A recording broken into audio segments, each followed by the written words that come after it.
Film and TV is something we watch every single day. We watch hours and hours of these shows, but something you may not realise is how similar or even different these shows can be. One way of this is through documentary modes. This is how the show is structured and what the goal of the programme may be, whether this be to make a connection with the audience, to talk about something they love, or just to make a good looking video. It can all be put into one of these 6 categories. And this is what I'll be going through today. The first category I'll be going through is poetry documentaries, which is a style of show that uses imagery to create emotions instead of a story. These are tough to find in the world of film and TV, but online sites such as YouTube, this is a very common style of editing. Namely, Sam Calder, who is a cinematographer and editing genius, with by far the most complex and beautiful travel videos you've ever seen. But throughout all of these, there isn't really a story. The purpose of the video is to display beautiful imagery and places in beautiful ways. When trying to find more examples of the style, I thought of my own work and realised this is exactly how I edit my videos.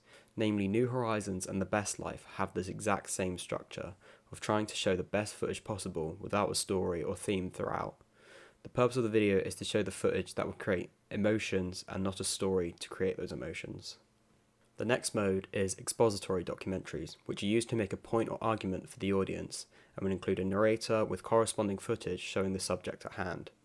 When looking at film and TV, I found that Planet Earth with David Attenborough fits this criteria very well. He can be narrating over scenes of animals in their natural habitat, talking about how they live, how they survive. This is also found on other areas of social media, like YouTubers such as Lemino and Vsauce. Lemino makes documentaries about a variety of subjects, like the Bermuda Triangle, Jack the Ripper, or Flight 370, and many more. He does a lot of research and makes extremely well-made documentaries displaying all the facts and evidence for the subject at hand. Vsauce, on the other hand, is a science YouTuber who, apart from being a massive meme because of his intros, Hey Vsauce, Michael here. Where are your fingers? makes some of the most interesting videos about the most random stuff ever. From a mix of wild and crazy facts being genuinely funny, it's slightly different from most expository documentaries, but it still works, and he may appear on the list in the future. Participatory documentaries are the connection between a person, the filmmaker, and also the viewer through an event or story.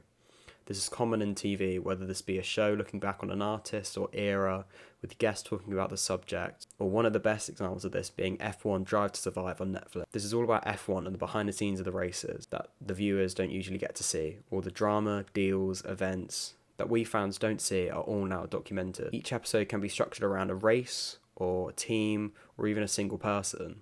It will interview those involved in that event to give us, the viewer, the most insight and understanding of what's going on. This is also common on YouTube, with YouTubers such as Trevor Jacobs, an ex-snowboarder who has done things with Nitro Circus and X Games.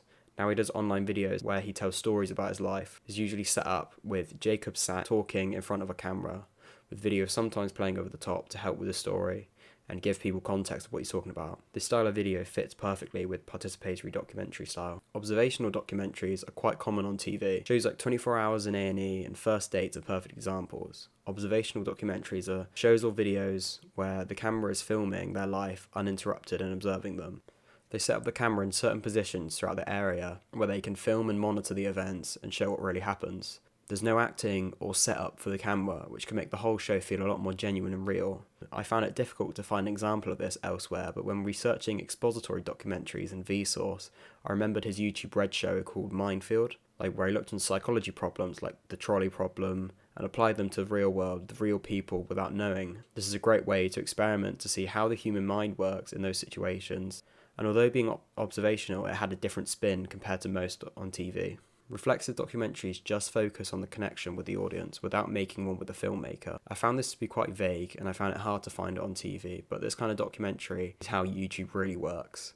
It's set up to entertain the viewer without making a big scene with a filmmaker. It's them, the content creator, basically talking to you, the viewer. When thinking of examples, it made sense to pick the biggest creator on the platform, PewDiePie, as he's been doing this type of video on his channel for the past decade, from making gaming videos to now looking at Reddit and random videos he finds online. Even as his style has changed, it's still him talking to the viewer. Another example would be someone like Night Ride, who are a Polish car channel. They're either fixing or building a new car, going to drift events, or interviewing other people in the car scene. They do a bit of everything when it comes to cars, and even though this is nothing like PewDiePie would do, they are still making content for the viewer and showing them what they are doing. The final documentary mode is performative documentary. These are based on personal opinions and not facts. Once again, very tough to find on TV, but it's common in YouTube. This is basically review channels. From shows to tech to games, they're all based on personal opinions. Let's take Marcus Brownlee, a tech reviewer, for example. He may say that he finds the new camera on the iPhone 13 to not be good as the last generation, but this isn't a fact, it's just his personal opinion. Other people who use the camera mode find it to be the best they've ever seen. Another example for shows would be Scamboli Reviews, who does reviews on manga and anime, and in one of his videos he explains how he finds the Evangelion franchise to be boring. It might have layers and layers of psychological messages and all that. It doesn't make it fun to watch.